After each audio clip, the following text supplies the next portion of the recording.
If you're an experienced drummer, you can hang around, watch this video if you want to. But this one is for my new drummers, all my beginners. You've been playing for the first year, 2 years, maybe even 3 years. Stick around, man, because this is for you.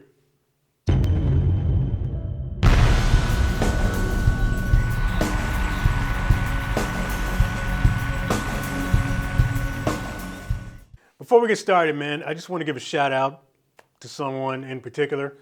This drum community of ours that we have is really cool. You know what I mean? Everybody kind of sees what everybody else is doing. So something real cool happened to me a few days ago. I got a shout out on Instagram from Mr. Stephen Taylor.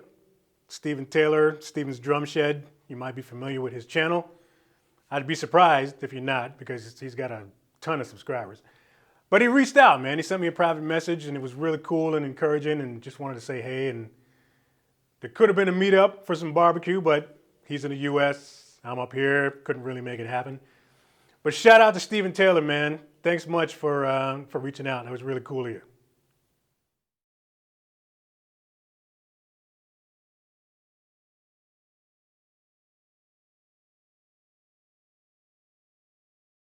If you're just getting into drumming and you're looking for a pair of sticks, do yourself a favor, look at the wall, look at the sizes, talk to the staff, and see what size stick they recommend for whoever's going to be using them.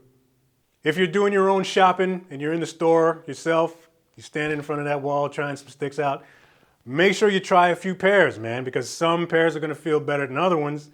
And then, you know, when you get into doing some playing and stuff, you'll notice that some pairs are just going to feel better than other ones. So make sure you try everything out, man. It's like you wouldn't walk into a shoe store and just head straight for the size 13s and walk out with them without trying them on first. This one is super important because there are long-term ramifications to using bad grip. So, you know, when you're first starting out and you're playing, it's cool to have some fun for a bit. You know, you're not going to do any damage to your hands in the first, few weeks of playing.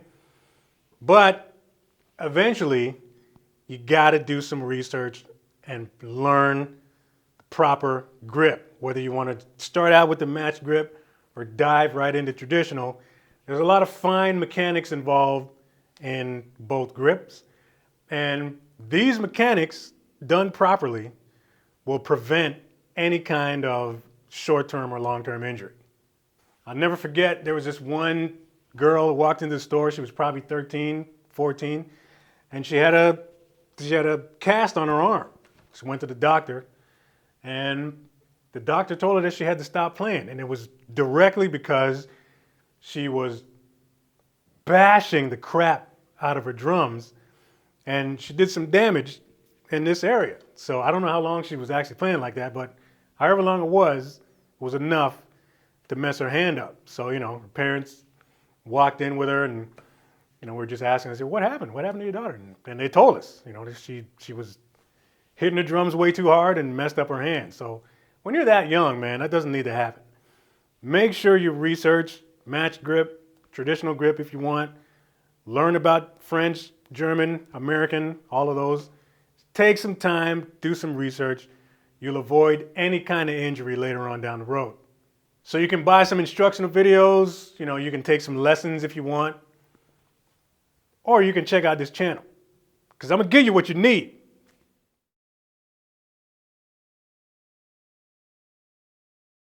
Snare position is important because it will totally affect your hand technique.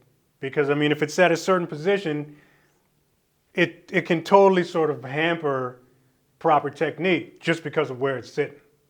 For instance, if it's too low, then you have to angle it in such a weird way that you can't take advantage of proper technique using the wrist and the fingers, because you have to approach it at such a weird angle, you know what I mean?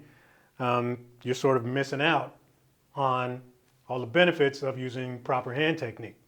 Not to mention, you can open yourself up to injury just because of, you know, the impact that you're constantly doing And you know, if it's in such a weird, awkward angle, you keep hitting at it, eventually something's going to go wrong.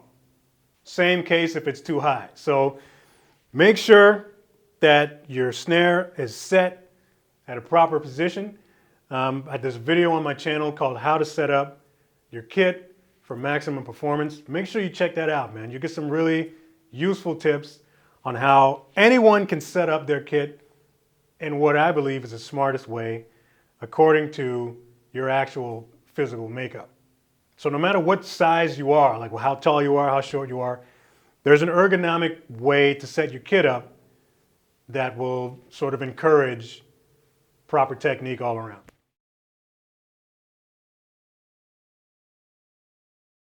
I see lots of drummers sitting way too low. And things like that, you know, because the effects, you don't feel them while you're doing them. So you don't even notice that it's really doing any damage. But if it's something that you're getting used to, like if you're really in the habit of sitting really low, you're going to start to feel the effects years down the line. You're going to feel it in your back. It's not going to be good. You got to remember that injuries that take a long time to develop take even longer to heal. So this is just a little tiny thing, man. Just a couple inches on the chair can prevent some pretty serious injury years down the line. Pretty much 100% of starter kits that come with a seat is going to come with one that either has that adjustment where it's just like the holes inside of the pole where they're about an inch or two apart, and then you set them that way. I kind of recommend eventually upgrading your seat to one that swivels, because you can really sort of fine tune the perfect height and you can lock it into place. So I always used to recommend buying thrones, like drum thrones, that actually has a swivel adjustment just because of that. It's just way easier to find the perfect height. So yeah, man, just make sure that you're sitting high enough on your kit. I kind of like a little bit of an angle, and that's the perfect height for me. And then the next thing, of course, that has to do with kit setup is cymbal height. If you have to reach way up here to hit them, you're just wasting energy, number one. And number two, I mean, it's not going to be that big of a deal for a few years in the beginning, but there are drummers out there where they've developed like rotator cuff, shoulder problems, because for a long period of time, they've been reaching for their cymbals. And like I said, man, those injuries that take a longer time to develop take a longer time to heal. You can avoid that right away by just setting up your cymbals in such a way that they're super easy to reach. You know what I mean? They're really comfortable. They're not too high. They're not too low. They're not crashing into anything when you hit them. It's a good indication that they might be too low. Just set them at a height. Normally for me, shoulder height, I should say.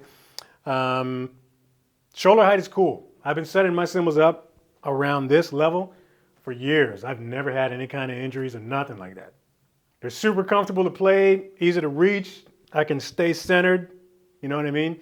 I can keep my elbows tucked in, and I can still reach everything. Same goes with the hi-hat. I can't even count how many times I've seen the hi-hat 10.5 feet in the air for whatever reason. And they're kind of chopping at it like that, you know what I mean? And speaking of chopping, that's another thing I want to bring up, is the angle of the cymbals. A lot of people think it's cool to set them up flat like this. So when you couple that with setting them high, guess what? You're chopping your sticks up. It's funny because I'm using this one as the example. This is from rim shots, all right? This is still proper technique. But yeah, you still, you see a lot of sticks being chopped up right here because you're literally cutting your sticks off, you know, at the edge of your cymbal if you set them up flat like that. You know, set them on such an angle, doesn't have to be super steep angle, but set them at an angle where you can just sort of swipe at them and you'll be fine. Like you'll never have to worry about it.